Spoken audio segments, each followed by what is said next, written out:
Thank you very much for viewing today's interview. My name is Mark Sneider. I'm owner-president of RSW US, and as some of you may know, we recently just released our second annual Agency New Business Thought Leader Survey. 6 industry thought leaders posed questions across a variety of different industry trends for agencies to answer. We had over 260 agency principals respond to the survey.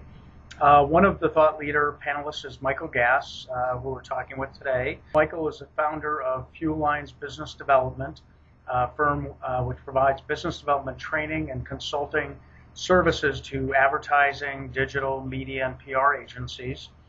His blog, Fuel Lines, Fueling Ad Agency New Business, has been rated among the top 100 marketing blogs in the world, according to Ad Age's Power 150. And Michael has trained over 200 agency CEOs and their senior management teams in all 50 states here in the U.S. and agencies in over 21 foreign countries. That's quite impressive. You must put a lot of miles on your Delta frequent flyer card. I do. Or whatever you fly most frequently. So Michael can be reached via his site, which is fuelingnewbusiness.com, and we come to the end of the interview, he'll provide you with some specific contact information as well. So once again, Michael, really appreciate you taking this time. Glad to, Mark. So let's go ahead and cut straight to the questions. In the introduction to your section of the 2016 Thought Leader Report, we referenced and provided a link for a post that you wrote last summer, which was the 10 benefits of inbound marketing for ad agency new business. And I just simply wanted to touch on a couple of the benefits you listed as they connect to a theme that runs throughout our survey report, which is the importance of a strong differentiated positioning. There are just a couple of the ones, these are just a couple of the ones that leapt out to me. One was inbound marketing removes the pain in positioning, and the other is inbound allows you to establish a positioning of expertise quickly. And if you wouldn't mind, just talk to us a bit about the best thing or things agencies can and should do with regard to owning positioning as they embark on or build upon their inbound marketing program. Okay. Well, I started my consultancy back in 2007, just on the verge of the Great Recession. We had 3 kids in college, and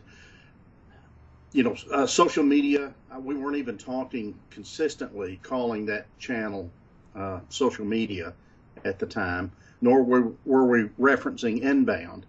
But I literally built my consultancy using the same principles that I talk about today.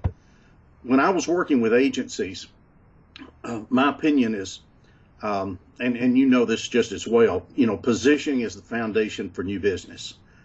Most agencies struggle with it. They fear positioning because they're afraid they're going to miss an opportunity. So when I started my consultancy and just really jumped all in with social media and started seeing the effects personally, my 4th client was on the West Coast in Costa Mesa, California. I'm in a suburb of Birmingham, Alabama called Alabaster. And that was when I was truly all in to that space. And when I was working with agencies, they were in a perpetual state of rebranding and redesigning their websites. I mean, that was just a common problem. And it was so problematic to help them create a social media presence and to create a blog, which I felt was the central component of a social media strategy. We started to create it offsite. That eliminated a lot of problems because they could never get their website quite like they wanted. They were very fearful of positioning and would push back against being too narrowly focused on a specific target audience. But by doing what I call a niche blog, allowed us, because it lived off-site, allowed me to get them much more tighter focused and niche than they ever dreamed possible of doing on the website. And then they would say, how, and when we do this, we do it in the last 2.5 to 3 hours of a workshop that I conduct at the agency. They're like, how could we solve this problem of positioning in that kind of time frame? And looking back, I mean, it was all about lessening the risk. And this thing living off-site created no confusion with current clients. Okay. And then the website, I would just tell them, let the website be what it should be. The website is all about you, credentials, capabilities, and case studies. Everything about you should reside on the website. The blog site's different, though. You've got to create value. It's got to be all about them. But at some point, they want to know, does their perception match up to reality? So we don't hide the fact of the agency connection. We just don't lead with it. We usually build the niche blog around the agency owner or owners because in a small to mid-sized agency, they're key to new business. It's usually their vision, their brand, their culture that they're creating, and they should be the face of the agency. Right. And so we create it around, plus they're the least likely person to leave, Yeah, right. So in a practical setting, but I found that gaining a positioning of expertise is very problematic trying to do it with an entire group. It's like you read Mashable just like I do, but how many authors can you identify through Mashable?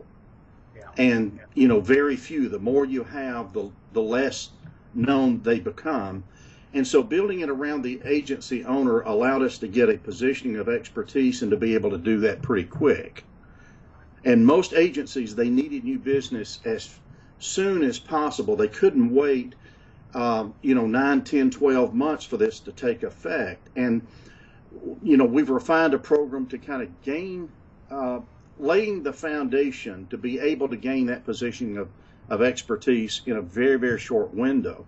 So the elements are in place in 30 days, and within 60 to 90 days, they have an opportunity to turn new business. You don't feel like the agency needs to carry that positioning onto their site. You don't feel that that there's that inconsistency it presents any challenges, or well, they. What I like to think of this as your own personalized focus group.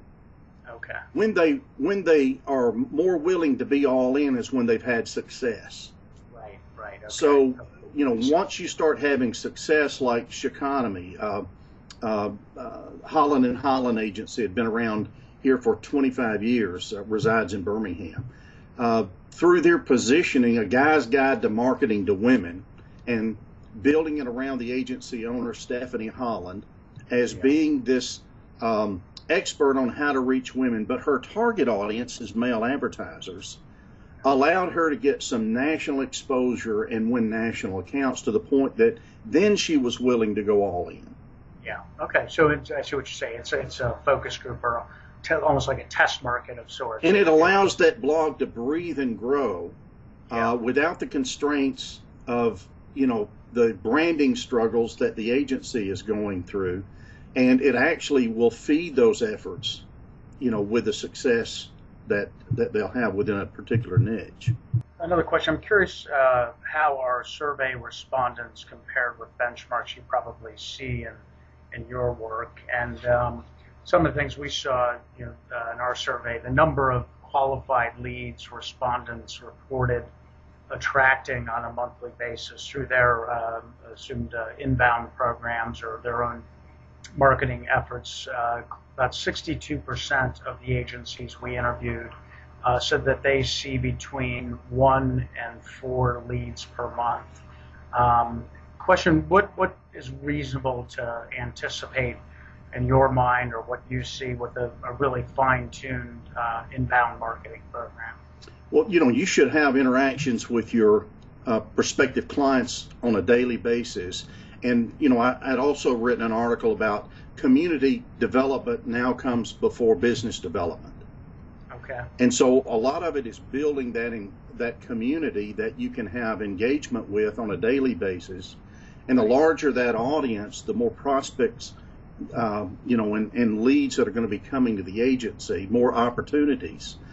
Because it's like networking on steroids. I mean, you're before your audience almost on a daily basis without interruption type tactics. So it's a very positive experience. And, I was impressed with the numbers starting to go up from, I think, what we saw last year. Oh, is that, absolutely. agencies are really starting to kind of get a handle and becoming much more serious about making the transition from more of an outbound, not that you negate all outbound activity, Sure. but that you become a lot more reliant on an inbound structure. And, it takes them a while to kind of get their feet under them and understand exactly how this works. Right, right. Makes good sense. And respondents were also asked how much time they spend weekly on inbound marketing and social media. Perhaps not surprisingly, greater time invested yields greater results, as we'd expect. Still, only about 12% of respondents reported spending more than 10 hours a week on inbound marketing and social media. I'm curious, just what's your perspective on the adequate amount of time to devote in these areas? Is there a minimum level? Conversely, is there a point of diminishing return, or it kind of depends? Right. Well, I think it takes a while to build it, and once you build it, it becomes very easy. And I always try to equate it to a life outside of advertising that, new business doesn't have to be so hard, and you have to be realistic. Clients, and this, agencies do a very good job of taking care of their clients. If there's a common trait, I think, among advertising, digital media, and PR agencies, is they can take care of clients. They just suck at new business, Yeah. and it's because they're very inconsistent. And so you have to develop a time structure that's realistic. When I'm working with the person who manages this process, I tell them once we get everything built and flowing, it's going to take about an hour and a half of your day to keep it moving. And I think that's a very realistic, because when I put together these kind of programs, I'm viewing it from the perspective, what can I maintain in an agency environment when I'm at my busiest? Right, right. Because, Yep. Agencies are procrastinators. You don't want that activity to cease. And when you're busy, I tell them, it's the time to step on the accelerator, not the brake. Yeah, And so right. you've got to have a realistic program that has realistic expectations. But once it's up and running, about an hour and a half per day. And then you've got a team that's built, and everybody has a little bit different obligation to the program. And so it really minimizes the other team members and what they have to do, and the on-point person spending the most time. So an hour and a half a week for that person, I think, is very realistic and doable. Yeah. Outside of creating the niche blog and blogging, are there other activities that you feel are important in order for a program like this to be effective? I mean, I know plenty of marketing automation platforms out there. I don't know what your perspective is on those. Well, and I really don't use a lot of automation and don't feel like it's necessary if this thing's put together the way it should be. It should be a very natural engagement with a prospect. And the hardest part of this is delivering on the content. The first 30 days that I'm working with them is helping them in content development, and helping them develop a program that they can consistently maintain. We do 30 posts in 30 days, to give you an idea. So a short time window to build that base of content. That way the blog will have the look and feel that it's been there a long time. Nothing has to identify it as new. Once they complete those 30 posts in 30 days, they walk away with their own customized system of being able to realistically create one post a week. That then becomes a cinch. Yeah. But they have a process to do that. What would you tell an agency principal that feels like they've been writing a long time and they're just kind of running out of ideas for posts? Where would you suggest they look? Well, the problem is most don't have a target audience. So when everybody's your target, it makes writing difficult. Yeah. And you actually, like, I've been writing about business development for 8 years, and my wife will say, haven't you said it all yet? Yeah. But right. as long as I'm relating everything back to my target group, there's plenty to write about. And things that I don't know become fuel for additional articles, because it's my own personal professional enrichment program at the same time. So it benefits me personally, it keeps me where I need to be. I'm relevant. I'm in my 50s and I'm still relevant, teaching young people how to use Twitter for new business. Yeah, But the there you go. way that I stay relevant is I've got my own customized continuing education program that fuels that. And so I don't outsource a lot of my writing because the benefits are too great to me personally. If I can convince an agency owner, the need for that and how this is your own classroom. When you get up in the morning, you know what to read, you know the sources that you need to be feeding from. You've got a target audience. You know what their trade publications are. You know who the thought leaders are. You can identify the competitors, and you want to be reading what they're writing. Yeah. And so you've got this, very integrated reading program, and to me, reading fuels the writing. So, you're never at a loss. Yeah, absolutely. Yeah, and I tell folks too, I mean, just from their personal experiences in managing client relationships and day-to-day things that happen to them, there's plenty of fodder within the context of just a day in the life of Right. that one can pull stuff out of. Yeah. So, but 2015, we saw a data dump. I mean, everybody started writing content. So you've got a lot of even unfocused, no specific target audience agencies that are out there, and they're also adding to this load of data that's becoming so generic. But, as one agency that I work with, defense contractors is their specific target group.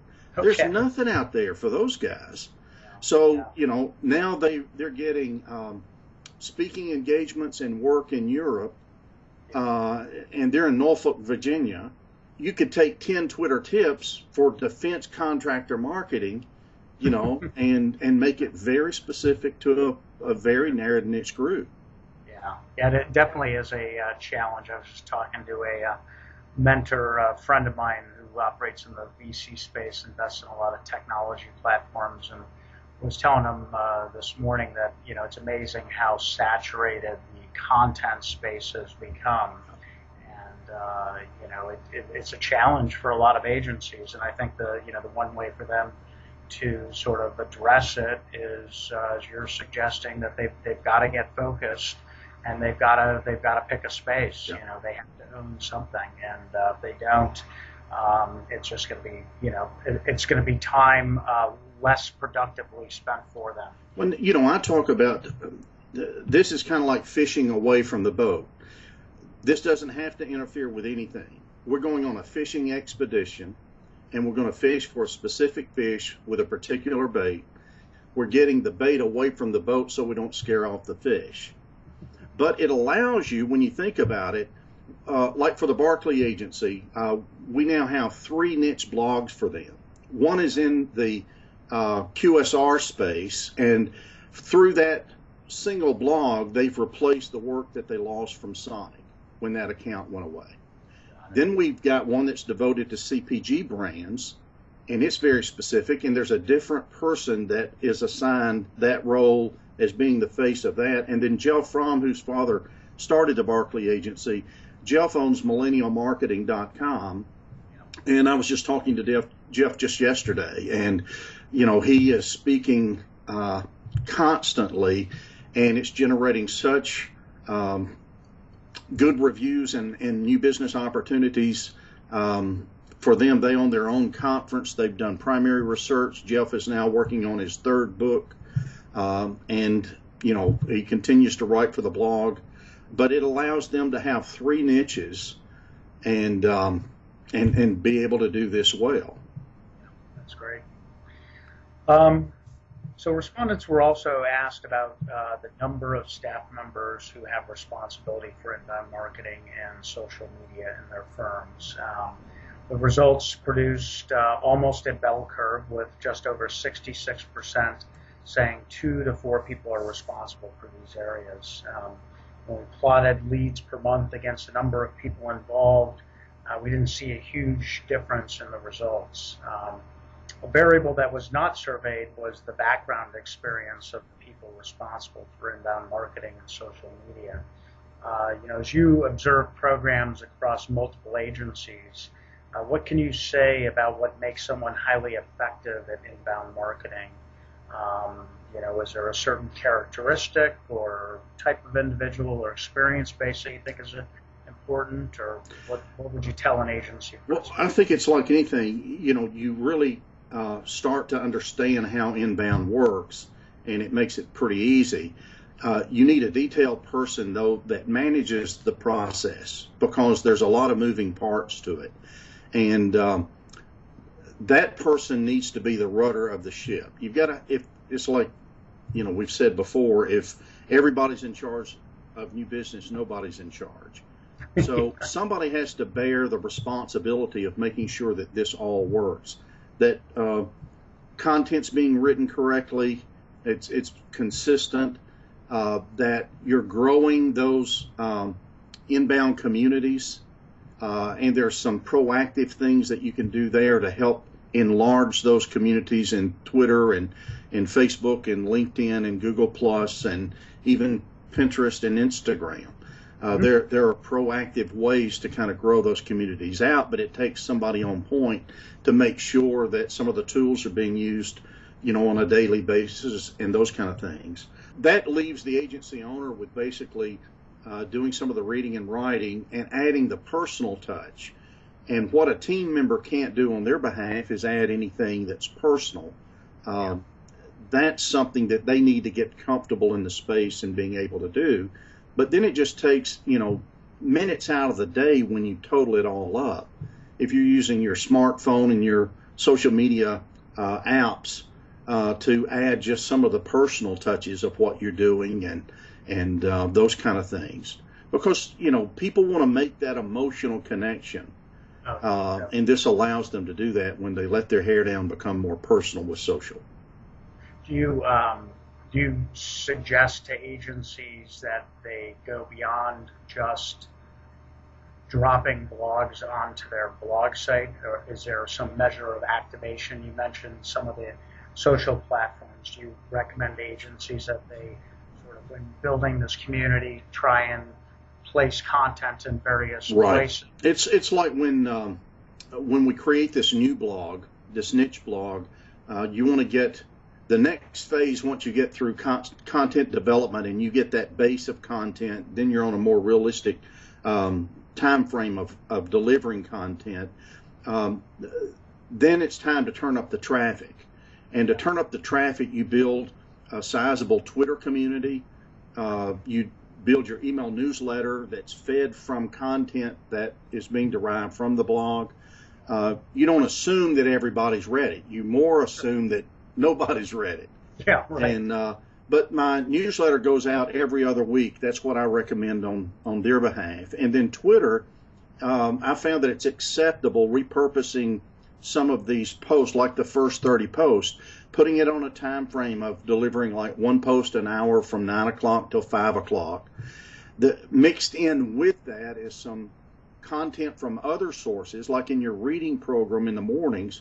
You could use a tool like Social or Hootsuite Pro and manually put in other posts from other sources that are intermingled with your own, and then you're adding the personal touches, and then it looks like you're online a lot.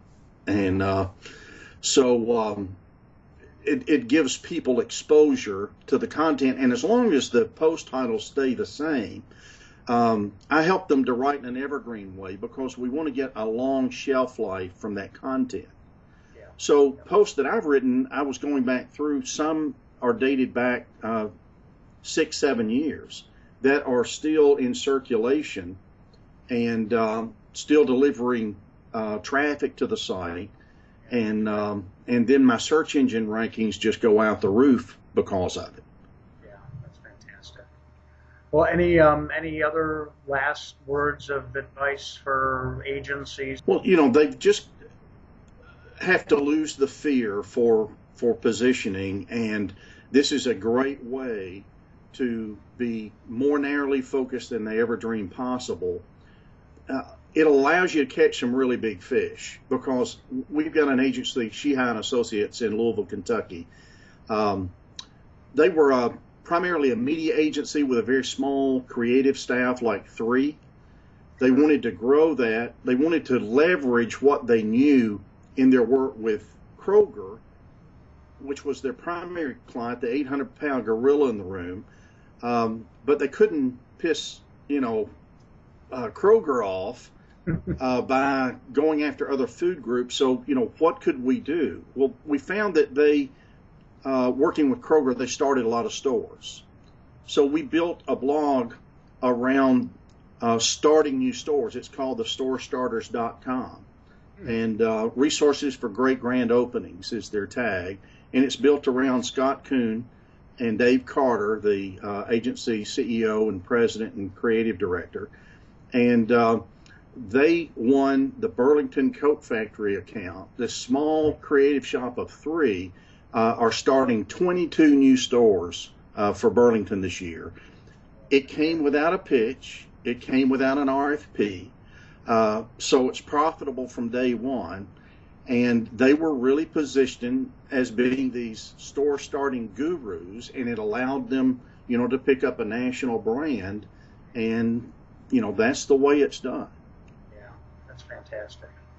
Well, good. Well, listen, Michael, really appreciate the time you've given us here today. It's been fantastic, very insightful, and I'm sure very helpful for agencies that will be watching this interview. Once again, one of our thought leader panelists, Michael Gass, founder of Fuel Lines Business Development, a firm that provides business development training and consulting services to advertising, digital media, and PR agencies. Michael, if you could let everybody know how they can best get in touch with you if interested in following up and talking with you. Sure. They can go to fuelingnewbusiness.com or michaelgass.com, either of those, to get to my site, and then they can connect with me if they'd prefer through Twitter at just @MichaelGass, or email me, michael@michaelgass.com. That's great. Listen, really appreciate it, Michael. As Appreciate always, you, Mark. Great job. And all right, thanks so much. Thank you. Thanks for having me.